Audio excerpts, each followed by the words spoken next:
Big boss season 9 latest ఎపిసోడ్కి సంబంధించి ఒక చక్కటి రివ్యూ. ప్రధానంగా ఆ ఎపిసోడ్లో ఒక గుడ్డు పోయిందా అనే ఆ కాన్సెప్ట్, ఆ కంటెంట్ ద్వారా చాలా వరకు ఆ ఎపిసోడ్ అంతా రన్ అయింది. ఓవరాల్గా అందులో తప్పెవరిదైన అంశం గురించి మనతో కూలంకషంగా వివరించడానికి సినీ మరియు రాజకీయ విశ్లేషకులు దాసరి విజ్ఞాన్ గారు ఉన్నారు. ఆయనతో మాట్లాడదాం. నమస్తే అన్న. నమస్తే. గుడ్డు పోయిందా, పోగొట్టుకున్నారా, దోచుకున్నారా అంటే పక్కన పెడితే తప్పు ఎవరిదంటే ఏం చెప్తారు? ఈ ఎపిసోడ్ వల్ల మనకు అర్థమైంది ఏంటో చెప్పనా, ఈ కామనర్స్ ఎవరైతే వచ్చారో అగ్ని పరీక్ష నుంచి, ఇప్పుడు నన్ను కామనర్స్ అనొద్దు, దే ఆర్ ఆల్సో సెలబ్రిటీస్. వాళ్ళు ఏదో కామనర్స్ మేము ఇంకా అన్న భ్రమలో బ్రతికేస్తున్నారులే, కానీ దే ఆర్ ఆల్సో సెలబ్రిటీస్. నాకు వాళ్ళు బతుకుతున్నట్టే అనిపించలే అసలు. వాళ్ళంతా ఎట్లా బిహేవ్ చేస్తున్నారంటే అసలు సెలబ్రిటీస్ మీరు కాదు మేము అసలు. అది అదొద్దులే పాపం, ఆ మాత్రం ఉండనివ్వలే, తప్పులేదు, తప్పని కాదు. బట్ విషయం ఏంటంటే ఏమీ లేని విషయాన్ని కూడా చాలా పెద్దగా తీసుకెళ్ళి రాధాంతం చేసి దాన్ని రక్తి గట్టించి వీళ్ళందరూ పాత్రలు అందులో ఉండేలా చూసుకుంటున్నారు. ఎవరు? ఈ ఎవరైతే అగ్ని పరీక్ష నుంచి వచ్చారో, మనకు అగ్ని పరీక్ష పెడుతున్నారు ఇప్పుడు చూడు, వాళ్ళు ఈ క్యాండిడేట్స్ అంతా కూడా పేరు పేరున చెప్పుకుంటే ఐదుగురు. What happened exactly? సి, ఇప్పుడు చిన్న ఎగ్జాంపుల్ చెప్తా. ఇక్కడ జుట్టు కనబడింది, ఒకటే ఎంట్రిక, ఇట్లా పట్టుకున్నావు నువ్వు దాన్ని. ఈ జుట్టు ఎవరిది అని అడిగావు, ఎవరు మాట్లాడలేదు. ఈ జుట్టు ఎవరిదండి? ఈ సోఫాలో ఉంది, ఈ జుట్టు ఎవరిది? మీరు వచ్చారు, మేము ఉన్నాం కాబట్టి ఎవరిదో ఒకరిది అయి ఉంటుంది. Okay, next. ఈ దువ్వెనకి కొంచెం జుట్టు చిక్కుపడి ఉంది, ఈ దువ్వెన ఎవరిది? ఆ దువ్వెన ఎవరిదైతే నీకెందుకు? ఆ జుట్టు నాదని నీకు నేను చెప్పాను, గొడవ. నెక్స్ట్, అట్లా కాదు, ఈ జుట్టు ఒకవేళ ఇక్కడ ఉంది, అదే జుట్టు ఇడ్లీ మీదో పూరి మీదో ఉండుంటే అది ఇంకేదన్నా అయ్యి మాకు ఇంకేదన్నా అయ్యి ఉంటే, ఆ మొత్తం జుట్టు అంతా రాలిపోయి ఉంటే ఏంటి పరిస్థితి? మీరెవ్వరి ఇంట్లోకి రానవసరం లేదు, బహిష్కరిస్తున్నామని. So what is this? సంబంధం అంటే ఏమీ లేకుండా సరే ఏదో చేస్తున్నారు. సరే, ఇక్కడ ఈ పాయింట్ ఏంటంటే తనూజ ఉంది కదా, తనూజ పుట్టస్వామి. సో ఆవిడ ఏం చేసిందంటే, ఇతను మాస్క్ మ్యాన్ హరీష్ వచ్చి అమ్మ కొంచెం రైస్ ఎక్కువ పెట్టమన్నా కానీ ఆవిడ అసలు ఏదో ఫ్రస్ట్రేషన్ అయిపోయి అసలు ఎట్లా చెప్తారు ఇప్పుడు రకరకాలుగా జస్ట్ ఒక మాట అన్నాడు. అక్కడే కట్ చేస్తారు. కంటిన్యూషన్ చూడాలి ఎప్పుడైనా సరే. నీకు ఒక టాస్క్ ఇచ్చారు, ఆలు ఫ్రై చేయమని. ఆవిడ ఏదో చేసింది కొంచెం దగ్గరగా, ఆయిల్ అవన్నీ వేసేసరికి ఏదో అయ్యింది. బాగానే ఉంది, తిన్నాం, ఈ పూట అయితే గడిచింది. తిన్నాడు, తిని అనేసావు, బేవు అని కూడా అనేసావు. అన్న తర్వాత నువ్వు అట్లెందుకు పెట్టావు, ఇట్లెందుకు అంటే, నువ్వు తినకుండా అది నీకు నచ్చకుండా ఇంకో లాగా ఉంటే నీ కడుపు నిండలేదు. ఆ రోజు ఆ కర్రీ వల్లే నువ్వు ఆకలిగా ఫీల్ అయ్యావు. ఎవరు? మన బేబమ్మ లాగా. ఆ వంట వల్లే నువ్వు కడుపు మార్చుకోవాల్సి వచ్చింది అంటే బేబక్కలాగా నువ్వేమన్నా అనవచ్చు, తప్పులేదు. హ్యాపీగా తిన్నావు, చక్కగా చేతులు మూతులు అన్నీ నాకేసుకున్నారు, ఒకరి మూతులు ఒకరు కూడా నాకున్నారు. అంత బాగుంది, అబ్బాయి ఎంత బాగుందో, అసలు ఈ జన్మకు మేము ఇంత ఫుడ్ తినమా అన్నట్టుగా తినేసారు నాకి.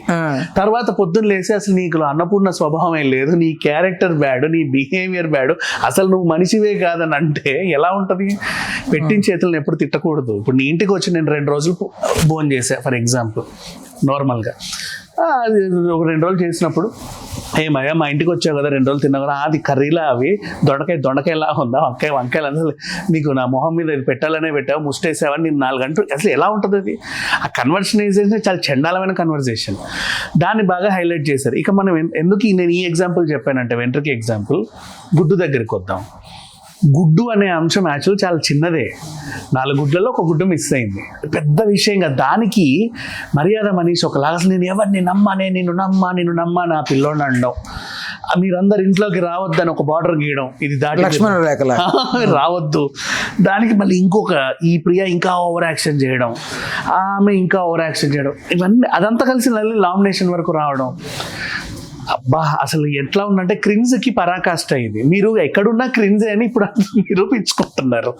ఎప్పుడైతే ఇంటర్నెట్లో అడ్డమైన క్రిన్స్ చేస్తేనే కొంచెం పాపులారిటీ వస్తుంది. పాపులారిటీని ఒక మంచి ప్లాట్ఫామ్ మిమ్మల్ని లాగినప్పుడు దాన్ని యూటిలైజ్ చేసుకొని పైకి వెళ్ళిపోవాలి. ఎంతకన్నా మీకు సినిమాల ఛాన్స్లో లేకపోతే ఏవో అవసరం కదా.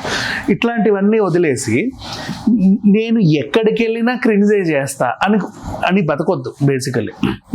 అని వీళ్ళు 5 నాకు ఎక్కడ అర్థమైందంటే, వీళ్ళు ఐదుగురు డిస్కస్ చేసాం, ఈ వారం సంజనే అవుట్ కదా ఇట్లాంటి వాళ్ళనే తీసేస్తారని వీళ్ళు. లేదు ఇట్లాంటి వాళ్ళనే ఉంచుతారు, ఎందుకంటే 14 మంది కార్నర్ చేశారు కదా అమ్మాయిని.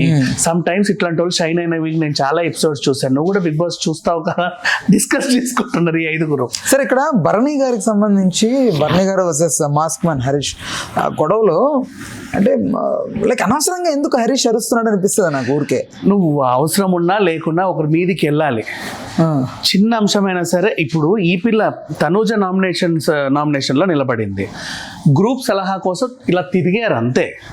దానికైనా లేచి సరే తర్వాత మాట్లాడదాం అంటే ఓకే తర్వాత మాట్లాడేది చాలా, అసలు తర్వాత ఎట్లుంటుంది అంటే వాట్ ఈస్ దట్, తర్వాత మాట్లాడదాం ఆ తర్వాత గురించి ఒక ఎపిసోడ్ చేస్తున్నాం. అసలు ఆ తరువాత ఏంటది, తర్వాత ఏం చేస్తావు, చంపేస్తావా వచ్చా పిల్లని. నెక్స్ట్ మళ్ళీ భరణి గారితో డిస్కషన్ లో ఆయన మాట్లాడుతున్నప్పుడు ఒకటి ఎక్స్ప్లెయిన్ చేయాలనుకుంటాను, సంబంధం లేకుండా ఆ డిస్కషన్ ని తన నెత్తి మీద వేసుకొని ఇతను అతన్నే తిట్టినట్టు, అసలు ఈయన బతికుండడమే వేస్ట్ అన్నట్టు, మొత్తం ఈయన 7 తరాలని తిట్టినట్టు ఫీల్ అయిపోయి నువ్వు కాదు నువ్వు ఒరే నువ్వైనా నేనైనా రేపటి రోజు ఒరేగిరే అనుకుంటారుగా 2 వారాలు దాటుతా ప్రతి బిగ్ బాస్ లో చూసేదేగా. అదే అవునా, ఇప్పుడు ఆల్రెడీ ఒరేగిరే అనుకునేది ఎవరు, మన కుక్క విత్ జాతర నుంచి వచ్చిన వాళ్ళందరూ అలాగే అనుకుంటున్నారుగా. దెన్ అంతెందుకు అగ్ని పరీక్షలో కూడా వీళ్ళు 4 రోజులు కలిసిన తర్వాత ఉండిపోయి అని చెప్పి మాట్లాడుకున్నారుగా. ఫర్ ఎగ్జాంపుల్ ఆ కల్కి అండ్ ఆ అబ్బాయి ముస్లిం అబ్బాయి ఎవరు వెళ్ళిపోయాడు, రాలేదు, షాకీబ్ ఉండిపోయి అట్లా కాదు బే అనుకున్నారు. వీళ్ళు కూడా అనుకుంటారు 2 వారాలు అయిపోతే పెద్ద విషయం కాదు అది. నేను రాజకీయాల్లో ఒక పదం వింటా, ఆ జన్మ మిత్రులు ఆ జన్మ శత్రువులు అక్కడ ఉండరని, బట్ బిగ్ బాస్ లో కూడా సేమ్ రిపీట్ తెలుసా, ఎక్కడ కూడా ఉండదు.